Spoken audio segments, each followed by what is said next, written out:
Olá, seja bem-vindo ao meu canal, que Deus possa te abençoar, uma alegria tê-lo aqui nesse espaço reservado para capacitar qualquer cristão que queira aconselhar biblicamente.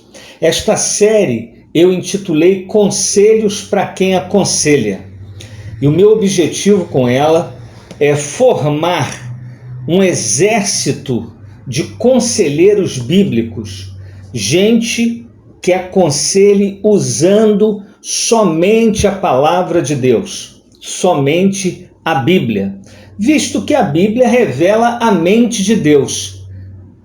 É dito que a Bíblia revela a vontade de Deus, então ela é a mente do Senhor, é a mente de Cristo.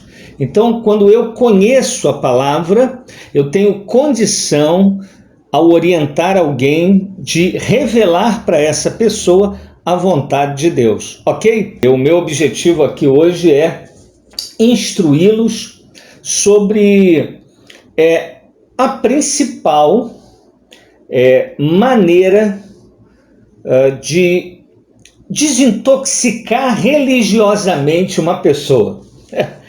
Então, o título da aula hoje é Desintoxicação Religiosa. Bem, se você é alguém que conhece a boa teologia, se você é alguém bem instruído na sua comunidade, você sabe que o ser humano é religioso por natureza. Mesmo os que nunca entraram num templo são religiosos. E isso se deve ao fato de sermos seres criados à imagem e semelhança de Deus, que em sua imagem e semelhança carregam essa capacidade de crer, a capacidade de confiar, de depositar esperança. E não há a mínima possibilidade de alguém existir sem crer. Inclusive, para você não crer em algo, você tem que crer em alguma coisa para que te dê subsídios para afirmar: eu não acredito nisso. Aí alguém vai perguntar por quê? E aí você vai afirmar o porquê não crer. Mas vamos lá. Hoje eu gostaria de mostrar, nesse processo de desintoxicação religiosa, após você estar com o seu aconselhado, e depois de você ter feito um diagnóstico, o meu método ele tem 4 pilares, um método que eu chamo de AB4. Ouvir, diagnosticar, identificar e aplicar. Ouvir com discernimento, diagnosticar a raiz do problema, identificar os ídolos do coração e aplicar o poder redentor do Evangelho.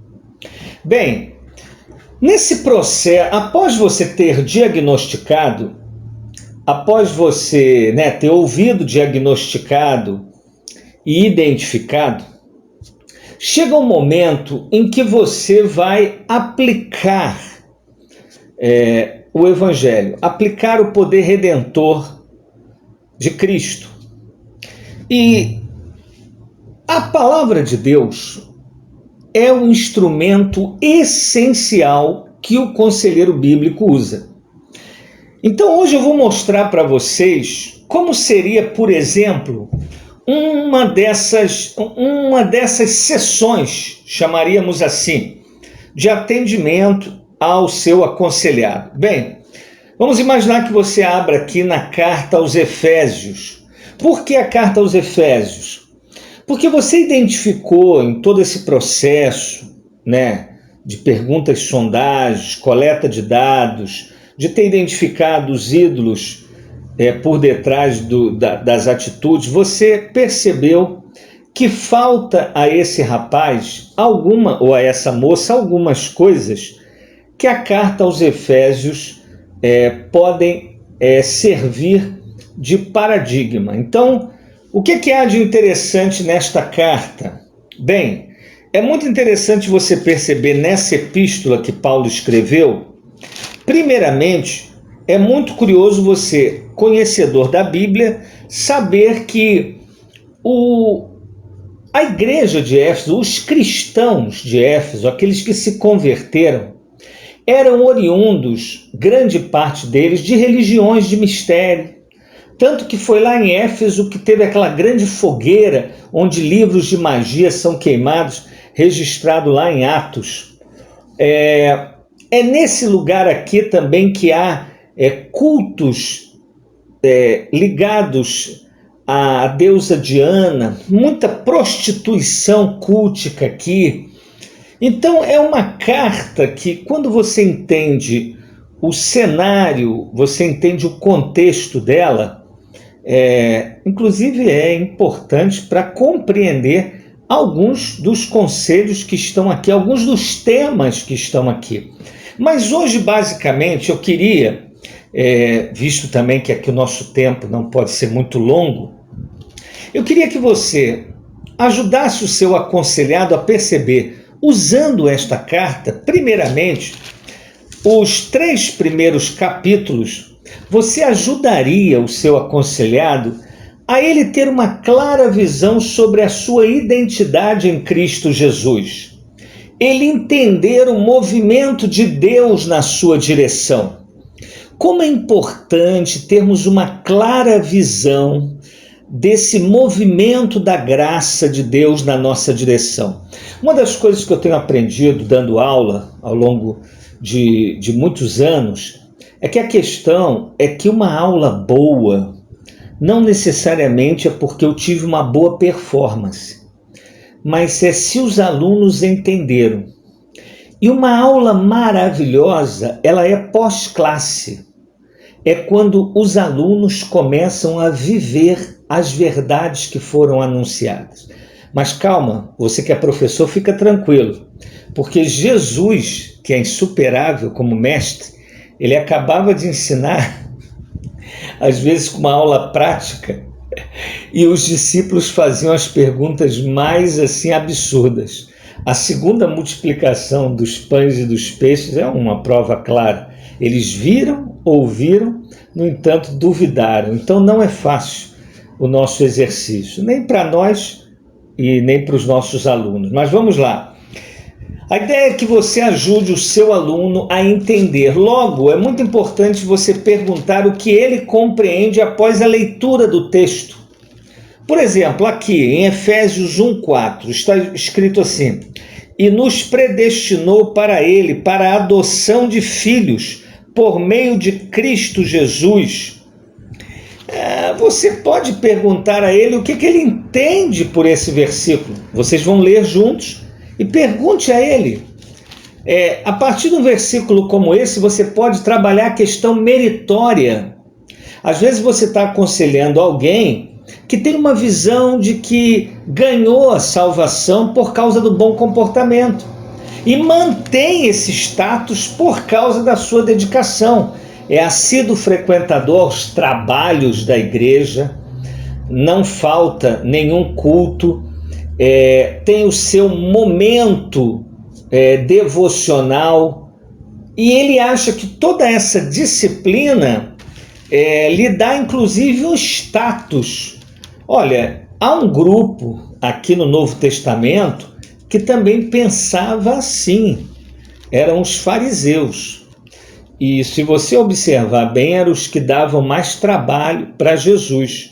Jesus contou várias histórias para mostrar que eram pessoas que faziam tudo certo, mas infelizmente um zelo sem entendimento. Então eu creio que os 3 primeiros capítulos de Efésios, se você conseguir ajudá-lo a compreender, vai trabalhar muito a identidade dele.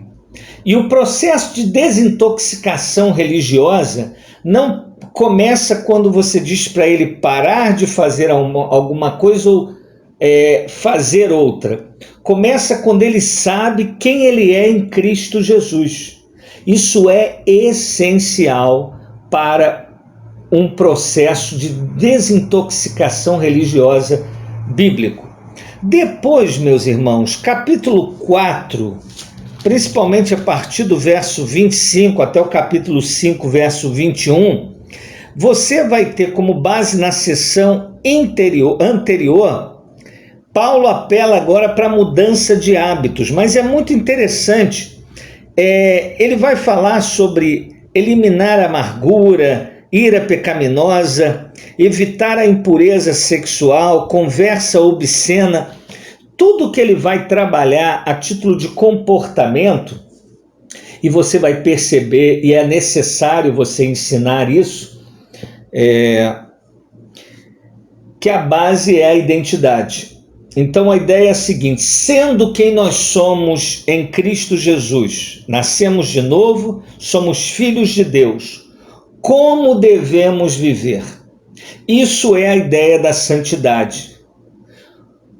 A ideia de filiação é que nós somos santos. Deus nos separou, nos tirou do império das trevas, nos trouxe para o reino do Filho do seu amor. No entanto, quando falamos do modus vivendi, da forma como vivemos, aí nós estamos trabalhando a ideia de santidade.